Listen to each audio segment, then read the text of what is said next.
Hello, everybody, and welcome to my channel. My name is Ankit Garg. I am the founder and owner of Decibel Capital, an algo trading firm. In today's video, I'm going to talk about an algo trading concept, an automation concept related to freeze limits, quantity freeze limits from NSE. So I'm assuming some of you might be here to watch this video based on the title of the video. You might already be knowing about what the freeze limits are. But if in case you don't, I intend to present some of this information to you. What is it, and what's the whole motivation behind NSE is doing it. And then we'll move into a Python code. We'll see how we can automate some of these processes for your daily algo trading. And we'll code some of the stuff in Python. Okay. So with that said, let's get started. First of all, some important disclaimers, as always. So all of this should not be constituted any kind of advice. This is just for educational purposes. We are not financial advisors. We are not endorsing any product or service or packages. All of it is just my experience with using these stuff and how we can manage it. Just make sure you do your own due diligence, be it for investment, be it for your code, or be it for any other services that you might get out of this video. Okay, so with that said, let's get quickly into an agenda for the day. So we'll quickly talk about what is the freeze limit and where does the NSE publish it, how you can think about, or how you can find out those numbers on a day-to-day basis, even if you're not using a code.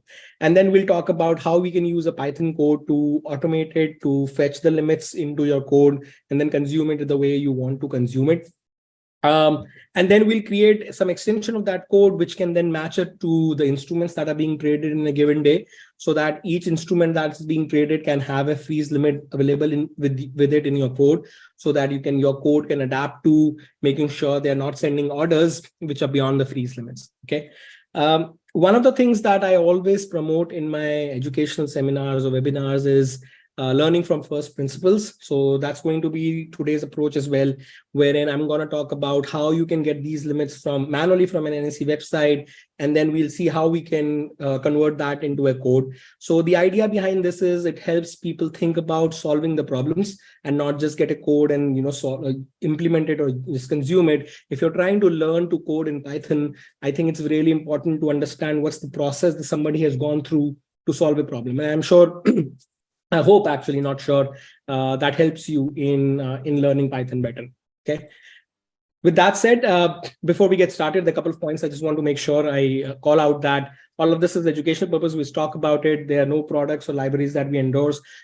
Python is an open source language, so we sometimes use packages which are being built by somebody else. So we are not really endorsing them. We're just using them the way they are. This is not a Python beginner level Python video. So, this is not something wherein we are starting to teach Python. You will be required and expected to have some form of Python knowledge, a basic level of Python knowledge to understand what's going on in the video.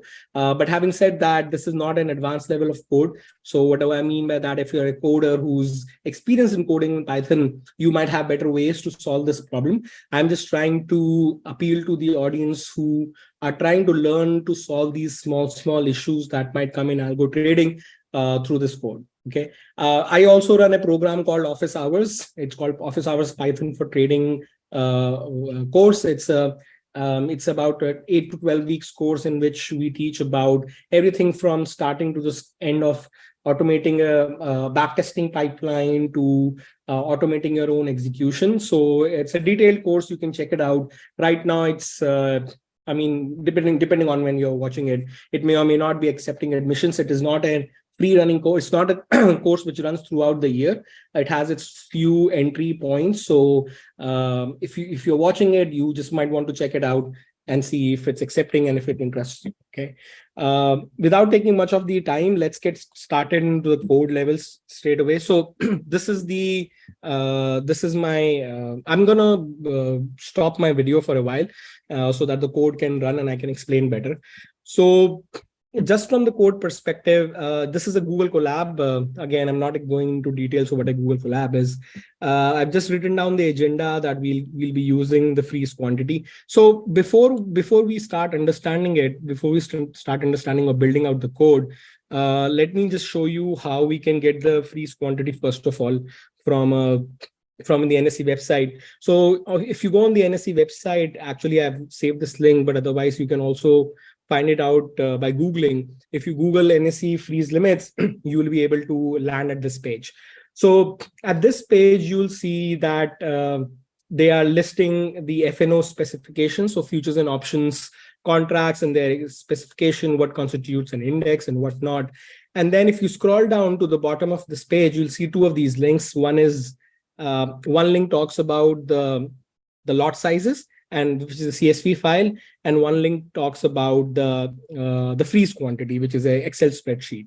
So if you hover your mouse on this on the CSV link, you will see on the bottom left, I don't want to move my mouse, but if you just focus on the bottom left of the screen, when it says quick links in orange, you will see there's a URL coming, which reads https://archives.nseindia.com content fo market loss.csv.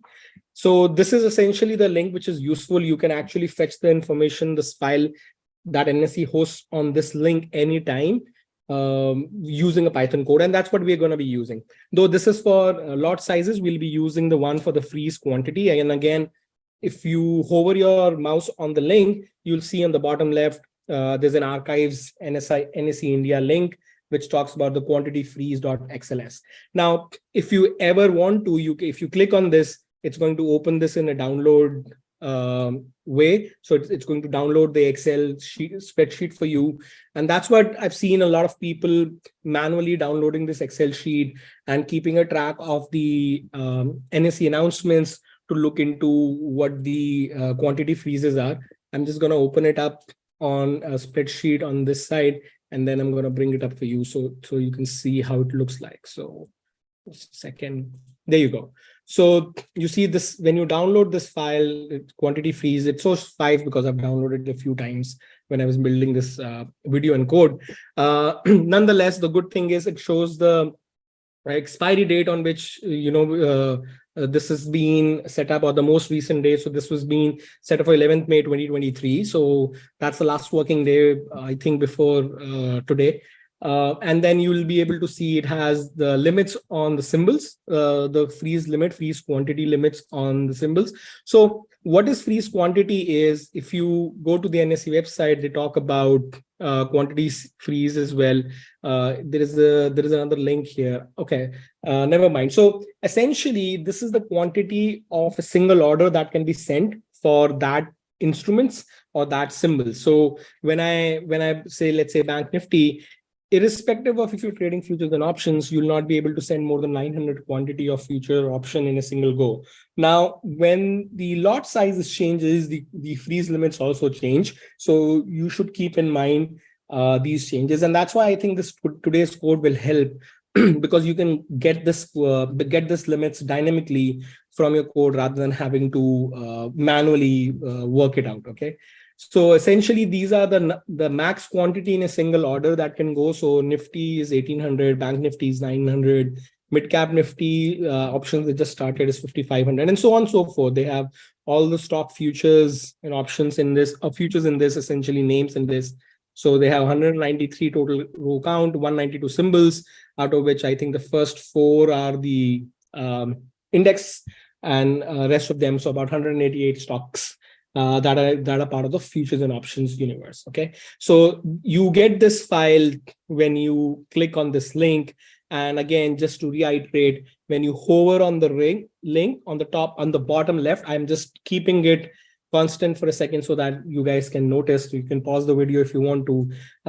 You see on the bottom left, there's a URL that shows where's this file hosted. Okay, so to get started on the code, we'll just import pandas, which is our standard library for data frames. And then I have saved down this URL earlier, so I'm just gonna bring that up into my code. So I'm just gonna call it the NSE freeze URL, and I'm gonna save this in a variable. Now, what I can do is I can just quickly do pd read Excel. and I can pass this NSE freeze URL label into it.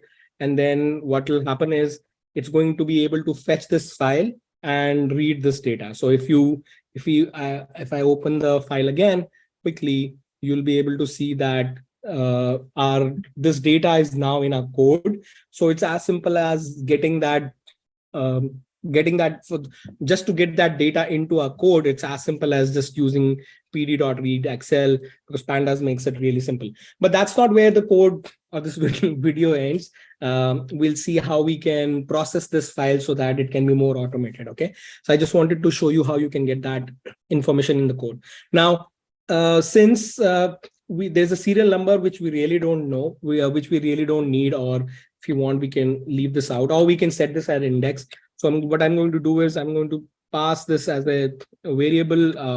I'm going to set the index to the serial numbers to be the index. And then what I'm going to do is I'm going to save this down into a into a data frame called freeze quantity.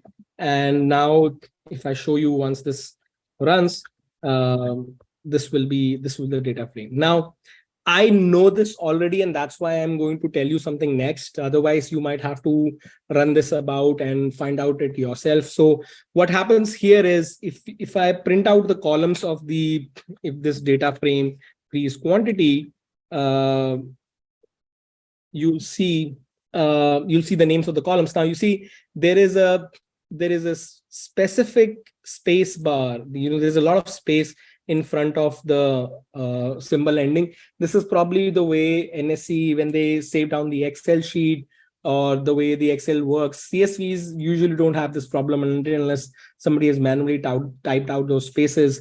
But the Excel sheet, there is a limitation in it that all the sizes are the same when the data is the same format. So that's why you have these spaces in front of it, which kind of makes it a little difficult to process, because you never know how many spaces are these, and you might be back and forth, and NSE might change how they're entering the data, because they are, I think, manually updating these sheets. So just to make sure that we don't run into problems later on, we are going to just strip this out. So dot strip is a function which works on a string. Since we are using it on a list, this is a list of column names. We'll have to use quantify it with a .str qualifier. And then the return type. Now, if you see, when we do that, it changes. It has removed the presenting space bars or gaps in the name. So what I'm going to do is I'm going to reassign this cleaned up columns to my column names. So now my data frame will still visually look like pretty same, because you can't really see the spaces when they are displaying it in the HTML format. But essentially, if I run this command again of the columns, you'll see my the column names are changed, or there's no space bar. So now we can essentially access a symbol column by saying symbols, just like this. There you go. So that was the whole idea for us to clean this out. Okay, so this is where this part of this fetching the data from NSE ends. Essentially, we have the data frame of each instrument where the freeze quantity is saved. And if you want, I mean, if your motivation is just to not worry about it and quickly get the freeze quantity from this, you can actually just do that very, very simply. So let's say I'm going to say trading symbol. I'm going to declare a trading symbol and say a bank Nifty. And then if I want to fetch it from this code or from this data frame, I'm just going to say trading symbol, and I'm going to slice the data frame on it to get the relevant column on which the there is something wrong. Oh, actually, yes. This brings me to a good point. Okay. So you see, when I try to fetch Bank Nifty from it, even though there is Bank Nifty right here, as you can see, and in fact, the first row as well, when I try to do the slicing, wherein we try to match wherever, give me all the rows where the symbol is Bank Nifty, it's giving us a break. It's not returning a value. And the reason I know, and I'll show you now, is there are preceding or following space bars in the not only in the columns but also on each of the values. So if I do df freeze quantity symbol unique, you'll see that in a minute. It might take a few seconds for the code to run because it's trying to find out the specific individual. There you go. You see, all of this is space barred on each of the instruments. Okay, and now the same thing will be, I think, the other column. What's the name? Wall freeze quantity. Yeah.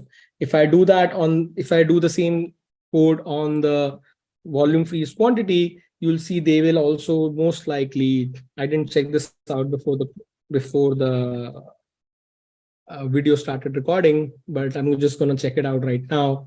Let's see, freeze quantity. Oh no, actually I think these are stored as integer numbers, so this is fine. We don't have to worry about converting this. So this is good essentially, but we need to fix this. We need to make sure that when we are sending such a command to the code wherein we are trying to match on a trading symbol, it matches. Okay, so we're going to use the same concept that we used earlier of strip. So on a string we can do the stripping. So we are going to do freeze quantity, we're going to do symbol, and what we can do is we can apply a lambda function on this, which can do this for us. And we'll do x.strip. So essentially what this is doing is it's going to take each value of the symbol column and it's going to strip the values out of it. Now, visually, when I print this out, it is not very visible that something has happened. But if I assign it back to the column name and do a unique on it, you'll see things have changed. So let's do that. I've now assigned it back to it, and I'm going to do a unique on this. So it might take a few more seconds again. And you'll see earlier it was, very cleanly formatted because each value was of the same character length. That's the Excel property. But now there you go. Now you see everything has been trimmed down so that there is no preceding or no ending spaces in it. And now our symbols are all of the type that we expect it to be. Now, if I run this command, if I copy this command down into the code down here, let's see, we'll be able to see the Bank Nifty value coming out of it. So essentially, if you do this and then you set up a wall freeze quantity, you can get this value of 900 from this. Okay, so just by using this data frame itself, it's not too difficult to get the freeze quantity. If you're looking for only, let's say if you're trading only Nifty and Bank Nifty, then you can actually hard code those values into your system, wherein you can say, okay, or by the way, this is the same for across all the instruments. So it's not like Nifty put options and Nifty call options will have different freeze quantity and Nifty futures will have different quantity, or current week will have different freeze quantity and the further futures of options will have different quantity. It's exactly the same across the entire spectrum. So if you want something simple, you can just go ahead and use this data frame and just fetch the information into your code. If you want a simple number out of it, at this, you can just do a values and 0, and it'll give you a simple output, right? So this is where, for most of you guys, this might be sufficient if you're not trading anything beyond Nifty futures and options. Okay, but for those who are, let's say you want it more dynamic, wherein you say, okay, I want it not only to tell me for Nifty and Bank Nifty, but I want it to be mapped to all the instruments that you're trading. So what do I mean by instruments is Nifty 18,000 put option expiring this week or next week is an instrument, right? So let's say you want, or your use case is such that you have data frames or you have data in your algo trading automation software, which is using these instruments in some form of mapping. Okay, so I'll show you how you can fetch this information from different instruments. So I'm just going to mark this out and say fetching instruments using Kite. By the way, you don't have to use Kite. You don't need an account for Kite or Zerodha to execute this. This is a free service that Zerodha provides nonetheless. And what this is essentially, if you ever type if you look for kite.trade in your this thing, instruments.trade, this downloads in instruments.csv, you see. So that URL, actually, I'm going to put this up here. I'm going to name it instruments URL, and I'm going to say save it down with a single quotes.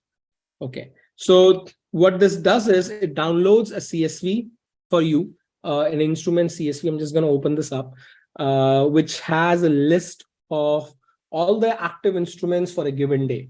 So the good thing about this CSV is it gets updated on a daily basis. So you don't have to worry about looking back and creating your own database or creating your own structure of what all is being traded today. And if you're an intraday trader, or even if you're an overnight trader, unless you have a system wherein you're holding positions for a few weeks, you don't need to store down these instruments and kind of do some other form of mapping.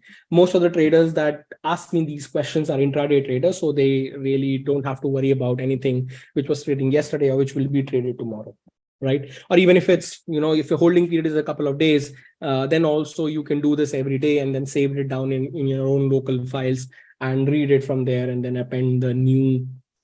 So basically what you can do in that case is, yesterday's, let's say you did this exercise yesterday, whatever the instruments list was done yesterday, you save it down in a CSV. And then when you come and trade today, you fetch the new CSV and then append the old CSV so that you have both the day's data. And you can decide how long you want to keep the data and keep on deleting or appending. That's, if we can get into the whole world. Okay, so the CSV file that I downloaded has this information. So it has this instrument ID and exchange ID, or instrument token on exchange token. This is a trading symbol I was talking about, for example, Euro INR. So if I put some filters on it, we'll be able to see, let's say if I filter this for Nifty in this file, I just want to show you before we start processing it in the code. And this is what I really mean when I talk about okay, there you go. That we should learn from first principles, because we can do a lot more, we can understand stuff a lot better. So here's an example. So Nifty 15,450 call option expiring end of the month, 23rd on 2023, May 2023. This is the expiry date, by the way. So if you scroll up, you'll see the expiry, strike, tick size, lot size, instrument, segment, exchange. So if you notice right now, Zerodha is not providing any freeze quantity limits here, probably because when they set up this instrument CSV, the freeze limits did not exist. Like the freeze limits are very recent phenomenon. I think towards the end of 2022 or mid 2022 is when NSE announced some of those measures. So that's why I think they haven't really bothered about it. Okay, so now just like we fetch the NSE freeze limits using a PD.read Excel, we can fetch these instruments URL, the CSV that we were looking at, using a PD.read CSV. So if we do PD.read CSV and pass the instruments URL into it, we'll be able to get the CSV that we were looking at on our screen. Okay, so here's that information. It has a different segments. It has, by the way, this has both not only futures and options for NSE equities, it has for commodities, it has for your currency derivatives. It has a lot of these segments. And actually, I'm going to save this out in an DF instruments so that we can then, perform operations on it later on without having to fetch it every time. Okay, so you see, this is the DF instruments. And if you want to see what all the segments are, so you can do DF instruments dot segment, or within the square brackets of segment dot unique, and that should give you the unique segments in it. And you will see these are NSE, futures, options, commodities, stocks, and currencies.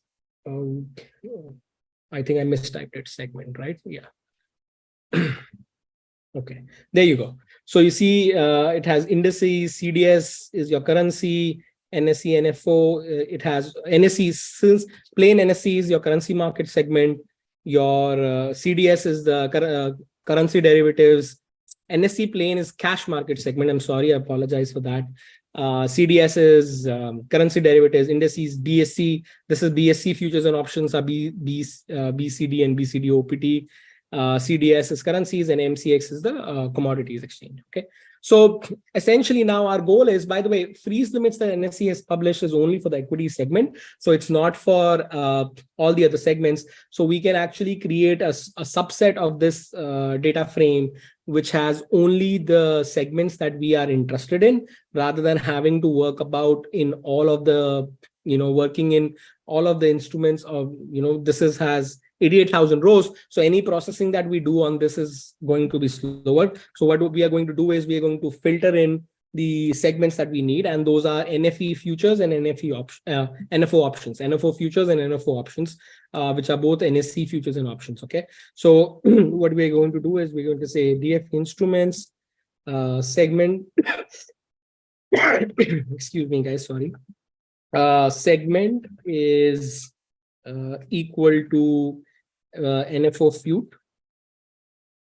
So if you do this DF instruments, I'm not going to save it into a new data frame yet. I'm just going to show it to you. So you see earlier our DF instruments had 88,000 rows, but here if you slice it out, it has only 575 rows, because these are only the 575 future instruments which are available. And keep in mind, if we earlier talk about, we had about 188 odd futures in the market, stock futures, or 192 including the index futures, and then they have different expiries. So you see 27 July, 29 June, 25th May, and so on and so forth. So we have this. Now we want to include not only the symbols which are future symbols, but also the option symbols.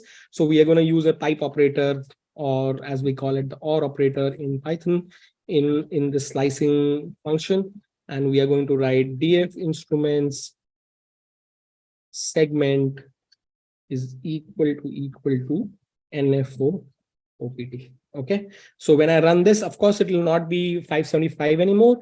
It will be a lot longer, because of course you have a lot of options. So about 50,000 rows. So even then we have moved from 88,000 rows to 50,000 rows. That tells you the amount of instruments that are available out there. Okay. So we're going to slice this out, and we're going to, I'm just going to save it down into a new data frame, just because, by the way, when we are running this code on our infrastructure, we don't do all these data frame savings. We just implement it in a single line of a few lines of context. So it's memory efficient, but I'm doing this so that I can explain how different stages of a code can work. Okay. Okay. So I've saved it in a new data frame called DFFNO. Okay. So now what our ask really is, if you think about it, we have all the instruments. So if you're trading futures and options, we can slice it down further as well if you are only trading Nifty futures and options. And if you want, actually, I can show it to you if you want to trim it down, but this is really optional. But so I'm not going to save it, but I'm going to show you how you can trim it down further. So DFFNO is the universe of all the Nifty, all the futures and options that are traded on NSE. But if you want to filter it down to only Nifty, what we are going to do is we're going to filter it on the name Nifty and Bank Nifty, right? So just like we filtered on the two segments earlier, now we are going to filter it on Nifty and Bank Nifty, or essentially. So just going to type it out quickly. Name equals Bank Nifty and DF underscore FNO. Right. So you see now it's about 2,600 rows instead of 50,000 rows we had earlier with the full instrument. Yeah. So instead of 50,000, now we have about 2,600 rows. You can actually put all of this inside an AND operator, or you can do it in two steps. Whatever ways you feel more comfortable in building the accurate code. And you can focus only on this segments, or you can focus on the whole data frame. I'm going to show you how you can work with the whole data frame and not just with the Nifty and Bank Nifty one. Okay. So essentially our ask is, let's say we have all these instruments which are trading for the day, their name, lot size, expiries, blah, blah, blah, all the information we need for a given day to trade. And we want, let's say, if there is a new column called freeze quantity here, then our job will be done. We can then use this data frame as a source of instruments for the day, and then just fetch different values from the data frames. Okay. So the way we can do that is using a merge command. So the way merge works is we're going to use this dffno as our source as our target. By the way, what I want to do it before I do the merge, just for the sake of correctness, we have to make sure the index is reset, because our freeze quantity, even though we'll be merging it on different columns, so merging occurs on, merging is like an SQL join, or if you ever seen Venn diagrams in mathematics, these are the commonalities or the joins that are operated, and they need a reference to join on, right? So for example, they say, okay, how do I compare what's in column in data frame 1 with data frame 2, and how do I combine these values? So they need a reference, or those are the join points. Okay, so even though we'll be telling them that, for example, in our case, we'll be joining them on name on this data frame because that's the name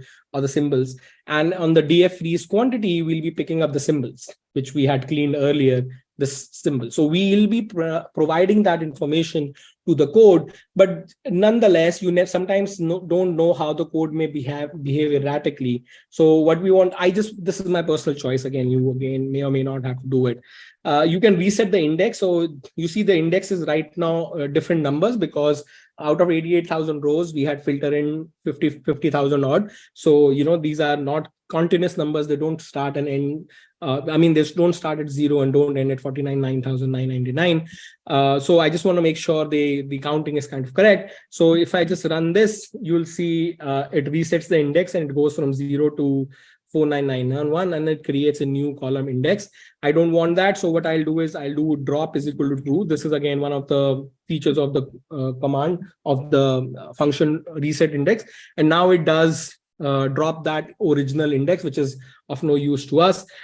Keep in mind, this has not reset the index in the data frame. It is just creating a copy of it and displaying it. So just to make sure that our original data frame is also updated, we'll do this in place in equal to true and run it once. So now our data frame will look like this, which is reset with the index. Okay, so I did this just as a cleaning exercise and show you what we have done. Okay, I'm not going to keep it displayed. Okay, now so going into the merge, so we'll do the merge here, and we'll say, okay, what is the code, what's the data frame dm freeze quantity. Okay, so we this is that, by the way the syntax works is, if I write it down for you here, this is the left data frame dot merge followed by right data frame. Oh, actually, if I do the tab here, you might be able to see. So if I do freeze merge, actually because of the zoom, the pop-up doesn't come in. So otherwise, if you're running it in your code, you might see the signature of the function coming up, and that can tell you what kind of arguments it expects. Okay, so it expects the right data frame as the first argument. Then it expects a few arguments which are optional, but otherwise it can infer some of these. One of them is how, which is an inner join. Then we'll do a left on, not left index, we'll do a left on. We need to pass what column from the left data frame, which is our FNO data frame, we want the merge to occur on. So we are passing the name. Keep in mind, this is what we want to be common in both of these data frames, so that they can match one-to-one instance of this. So, and we need to do the same thing for the right on. Right on, maybe have symbol as our data frame, as our column name. Okay, so when I run this, you'll see a merge will take place. Again, this has not assigned it to any data frame, but you see a merge has taken place, wherein for each of the trading symbols and for each of the rows in the original data frame, we now have a freeze quantity in front of it. We also have a duplicate column called symbol, which we can think about dropping. But just for the sake of it, for understanding what has happened is, by doing this merge, we have been able to do a cross lookup or VLOOKUP kind of a function if in Excel, if you may, to get the freeze quantity in the same data frame. Okay, so I'm going to now process this a little bit so that we can use it a little better. So what I'm going to do is I'm going to rename this freeze quantity function. So freeze quantity column. So rename, we need to pass a dict in this or dictionary in this. So just for the sake of it, I'm going to rename this to freeze quantity. Okay. And oh, this needs to be done in place. And it needs to be passed and access because we are changing a column name. Okay. So this will rename the column name from this to from let's do the merge again. You see now the output is TFF no. So I'm just going to do this and do the other thing. Now, what we want to do is if you want, I ran it twice, so that's why it has merged it a couple of times. So what I have to do is I've kind of have to go back and do this again. Okay. So because it executed the merge twice, that's why I have to make sure that I'm running it again. There you go. Okay. Now you may choose to keep the symbol in, you may choose to drop it. It's your choice. I mean, I'm going to just leave it in right now. And then I'm going to build a little bit more code to say how we can do this in a more, how we can fetch for a given instrument. Okay.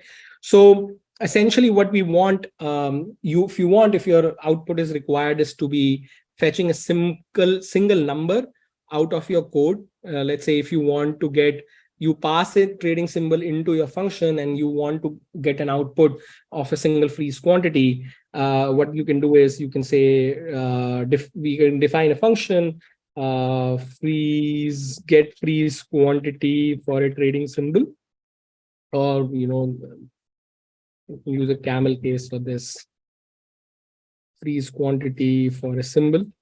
Again, this is my choice of writing the code. You can choose your own ways, and you can pass a trading symbol into it.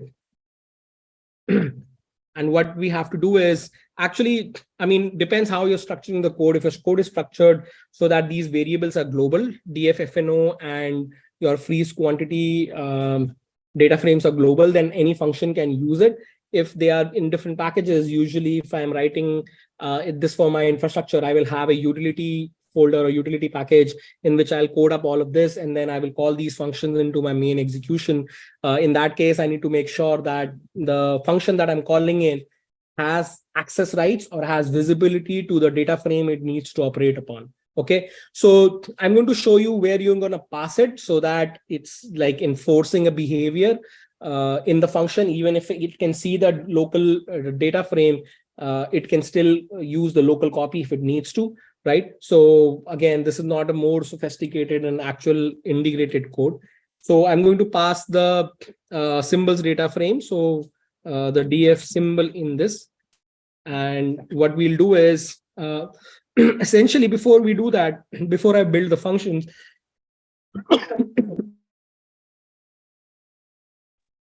excuse me.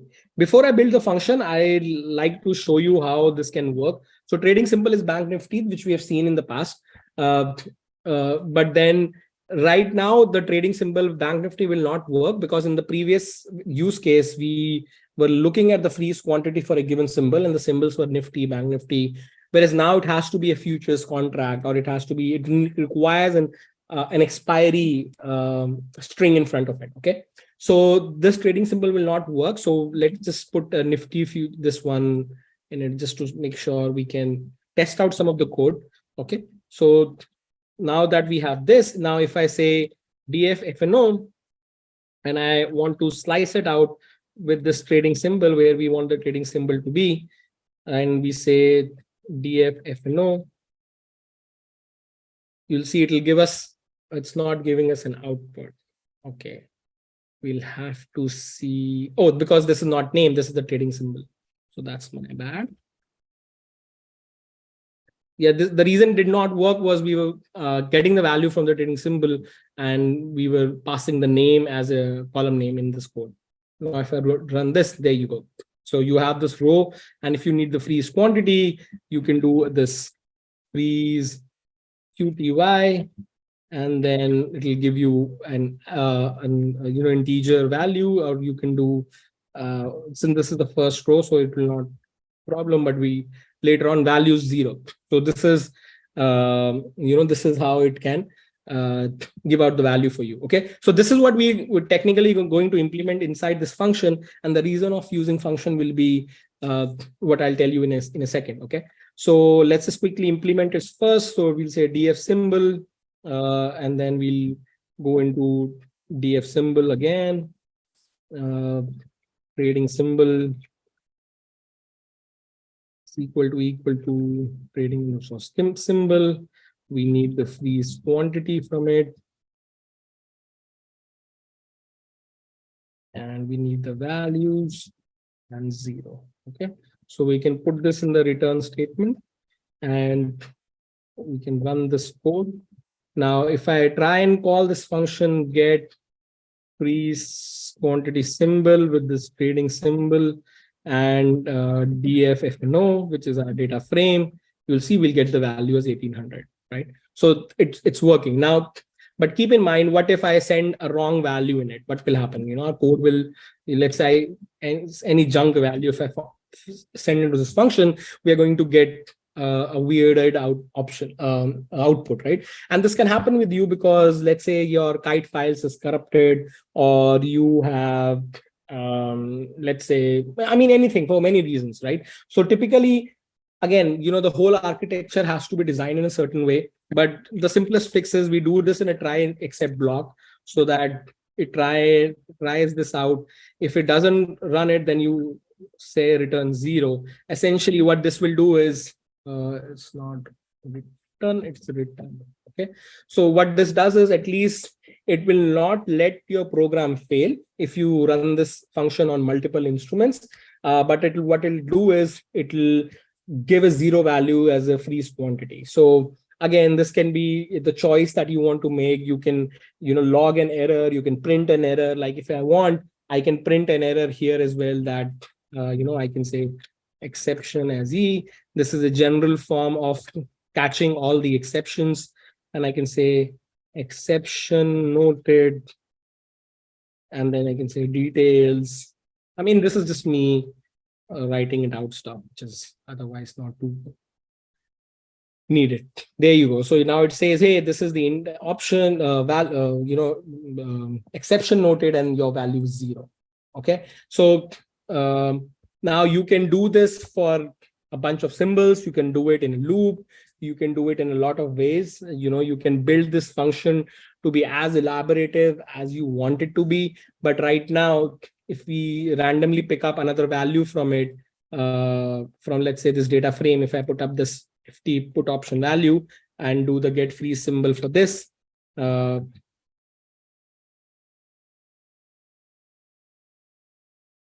do a df symbol in this dffno.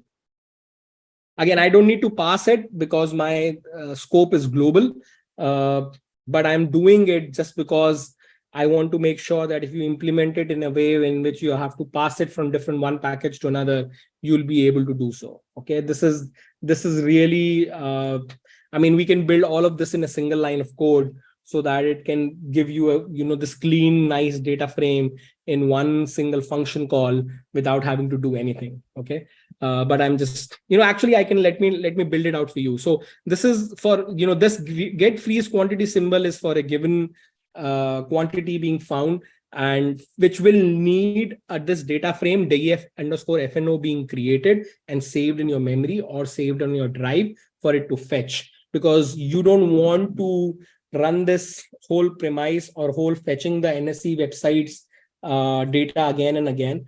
They might block your IP for excessive requests, and you don't want the kite URL to also block your IP. So it's important that you make sure that the fetching part that you are doing is being done once. And once you've processed and gotten this data frame, then you're saving this data frame into your local drive, local code, or local memory. And then all the future fetch operations are done on this local data frame. Okay. So I hope this is useful. If you want, actually, I can do a full function which can say save freeze. Actually, we'll do this thing again. Save freeze quantity daily. Okay, and we can, if you want, we can create some global variables. So our URLs can be global. We don't have to especially expressively call them. I mean, this is a simple use case, so we don't have to use the keyword global, but I'm just going to use, I'm going to show it to you in a single code line block here.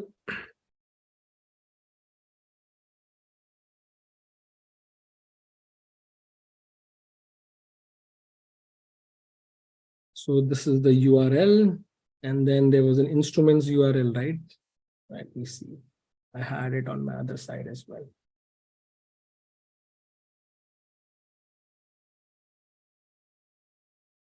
Sorry, this is just lagging a little bit because of the resources. So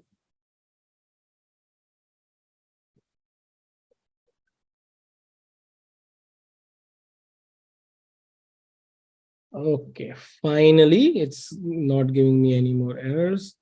Actually, this might be just a waste of time. We can actually put the video might got longer than what's needed to be. I've already built the code, so I'm just gonna trash it. Okay, so all long story short, I hope this video is useful to you. We have seen how we can, if we go back up quickly and see how what we did, just to summarize it one more time, we know that this is the URL that NSE stores their CSV on.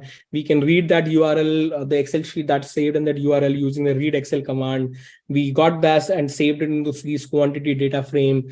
We found that the columns and the data in it, text data in it, had preceding space bars in it. So we cleared it using the strip function on both the column names first, and then the ticker names or the symbol names. So we cleaned that data frame, and then we showed how if you want to just fetch it from the freeze quantity for a single name or Nifty or Bank Nifty, for example, you can do that from that freeze quantity directly using that data frame. You don't need something beyond that.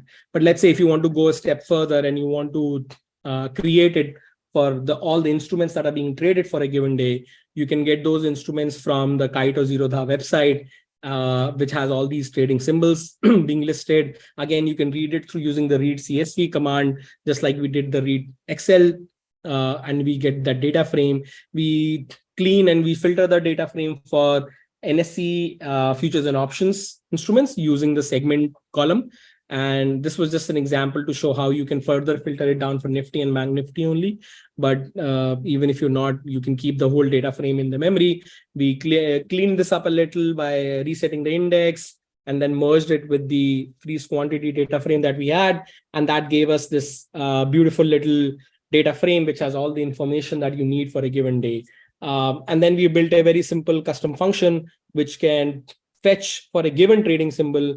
It can fetch the freeze quantity from this data frame using and by passing these functions as references into the code. Okay.